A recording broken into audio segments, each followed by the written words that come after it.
Today I'm going to be making a recipe out of the Golden Girls cookbook. Ashley bought this for me.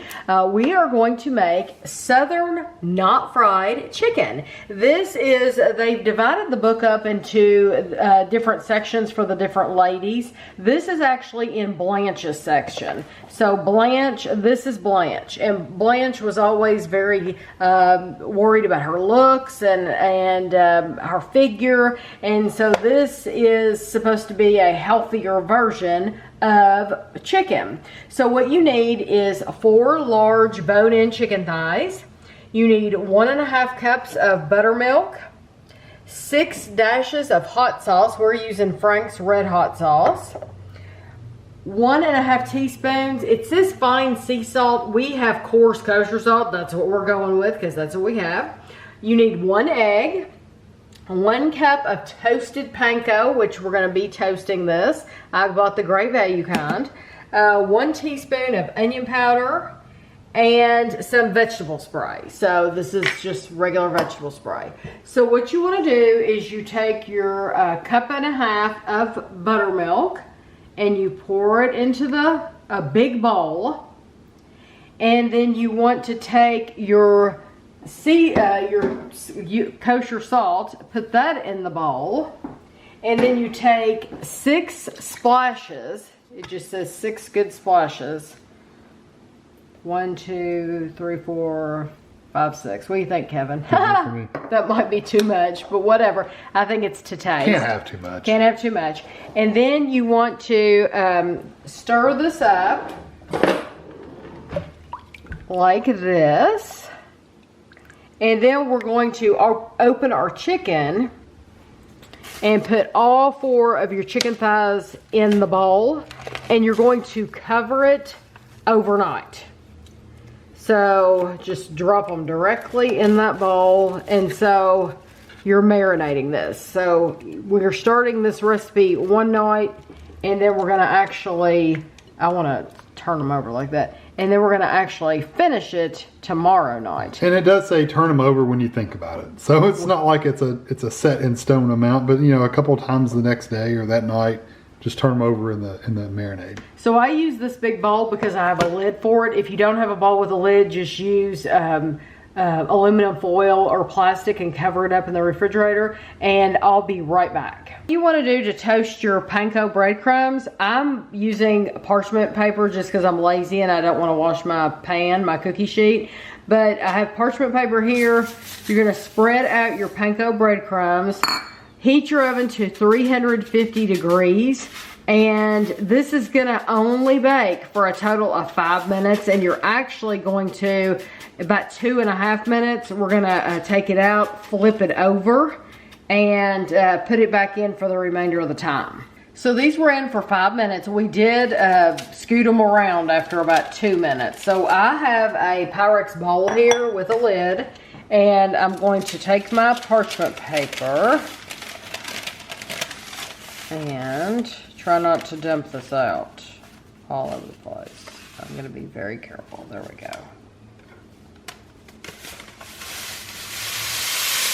There we go. Ta-da! And my pan's clean. Yay! So take your onion powder, pour it in here, and then I'm just going to take this and just shake it all about. And this will be ready for tomorrow. So just keep this in the bowl. Yeah, I would take the lid off so it cools off. Yeah, we're going to vent it a little bit because you don't want any moisture to build up. But once that cools off, I'll put the lid on it. And then the chicken's going to stay in the refrigerator overnight and we'll be back. Okay, it's the next day and I'm taking over now. We're going to take our egg. There's a bowl, which is a little bit of water, just a splash of water, maybe a teaspoon or 2 in there. It's just to help thin out the egg a little bit. So you only need 1 egg. Let me rinse my fingers off. And you just want to break your egg up and get it mixed like a beaten egg. And then I'll show you my prep area so you'll know kind of what to do.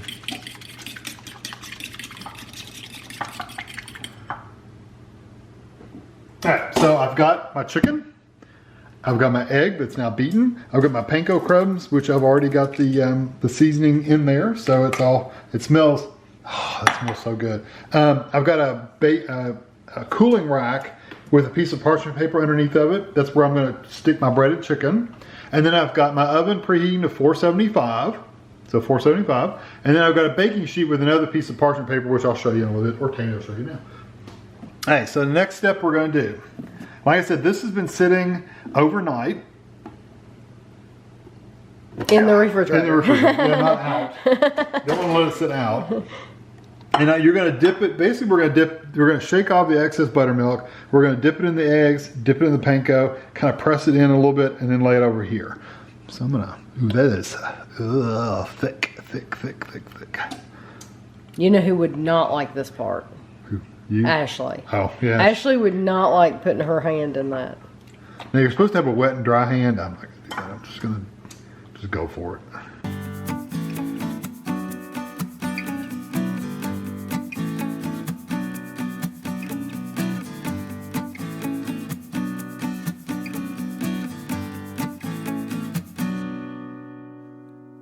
Once you get these all breaded, you're going to let them sit on this pan for 20 minutes to let them kind of set and I guess maybe drip off extra drippings. I don't know. I don't know what the reason why, but it says to do it. So we're gonna let that sit in that pan for 20 minutes and then I'll tell you how much we're gonna bake it for.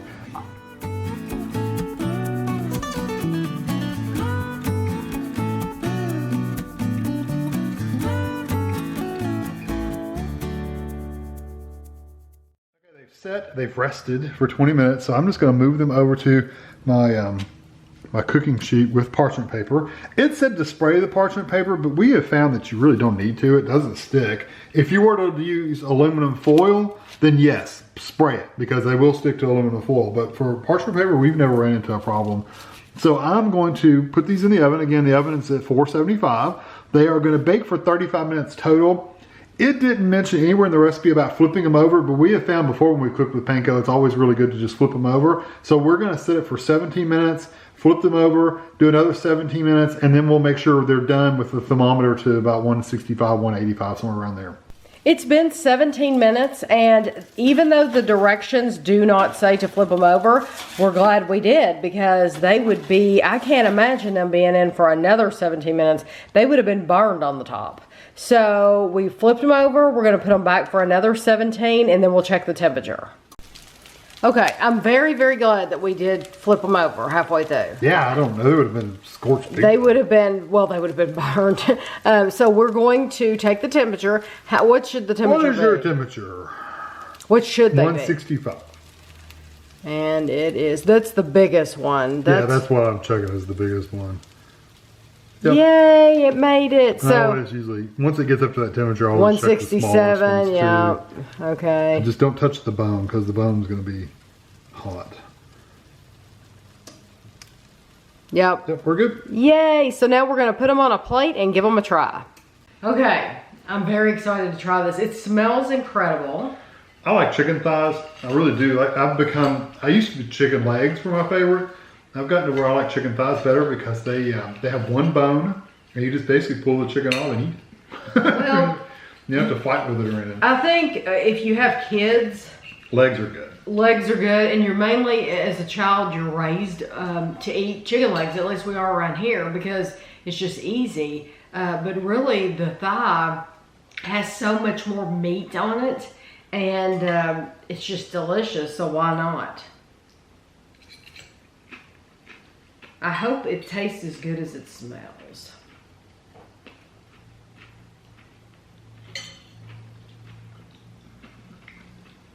It's good and crispy. Mm-hmm. I like the panko. The panko's really good. Yes. It's seasoned well. It didn't get quite, it's not, I like my fried chicken better as far as the breading goes, the texture of the breading, but this is good. I like the flavors. In the book, the Golden Girls Cookbook, I told you it's divided into the ladies. It says, you can keep eating while I read this. This is under Blanche. And it says, Blanche loves her fried chicken, but she knows that too much of a good thing would make it hard to fit into her slim fit dresses for nickel beer night at the Rusty Anchor. Here's her solution to the problem of a fried chicken craving. A crunchy coated fried chicken made without the chicken skin or scads of frying oil. We left the skin on. We did. We made the decision. So for the recipe, they intend for you to remove the skin, but we like it, and I figured it would be healthy enough for me, just not frying it. That's about as healthy as it gets. I still want the skin on it, but I really do like this. I think this is nice. This is if you don't want to use all that oil, I do think this is a good solution.